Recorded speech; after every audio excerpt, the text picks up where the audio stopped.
Real estate రంగంలో ఎన్నో అద్వితీయ అద్భుతమైన వెంచర్లను అందించిన మన పద్మశ్రీ రియల్టర్స్ ప్రతి ఒక్కరి సొంతింటి కలను నిజం చేసేలా పద్మశ్రీ రియల్టర్స్ పెనుమాకలో 4.5 ఎకరాలలో వుడా లేఅవుట్, నందిగామలో 14 ఎకరాల్లో సిఆర్డిఏ లేఅవుట్, మూలపాడులో 4 ఎకరాల్లో సిఆర్డిఏ లేఅవుట్, విశాఖపట్నం దగ్గర అచ్యుతాపురంలో 5 ఎకరాలలో వుడా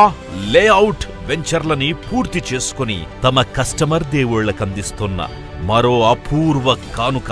మరో అద్భుతమైన వెంచర్స్ ఉయ్యూరులో 2.5 ఎకరాల్లో సిఆర్డిఏ లేఅవుట్ మరియు గన్నవరం దగ్గరలో వీరపనేని గూడెంలో 5 ఎకరాల్లో సిఆర్డిఏ లేఅవుట్ ప్రారంభించారు. పద్మశ్రీ రియల్టర్స్ రియల్ ఎస్టేట్ రంగంలో అడుగు పెట్టిన దగ్గర నుంచి కస్టమర్ దేవుళ్ల సంతృప్తే లక్ష్యంగా ముందుకెళుతోన్న పద్మశ్రీ రియల్టర్స్ కస్టమర్ దేవుళ్ల రుణాన్ని తీర్చుకునేందుకు అందుబాటు ధరల్లో నాణ్యతా ప్రమాణాలతో